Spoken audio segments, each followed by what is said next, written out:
تفتكر أغرب قانون ممكن تسمع عنه ممكن يبقى إيه؟ غرامة لو ما ابتسمتش ولا سجن لو غنيت بعد المغرب؟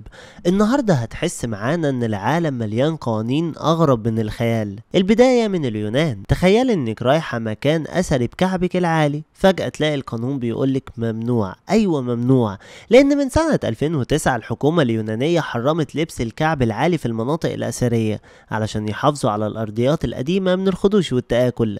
تاني بقى عقوبة في الدنمارك، لو ناوي تسمي ابنك اسم غريب ومبتكر فكر تاني، عشان عندهم قانون بيقول لازم تختار اسم من قائمة فيها 7000 اسم، ولو الاسم مش فيها لازم تقدم طلب رسمي عشان الحكومة توافق. وكل ده عشان عايزين يحافظوا على اللغة والثقافة الدنماركية.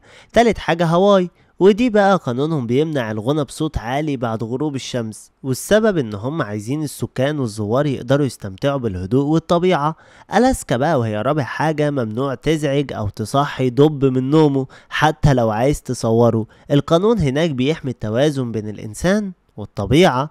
واخيرا فرنسا، بلد الرومانسية نفسها، ومع ذلك في قانون بيمنع التقبيل في محطات القطار، والقانون ده طلع سنة 1910 علشان الناس كانت بتودع بعض بالقبل لحد ما القطارات كانت بتتأخر.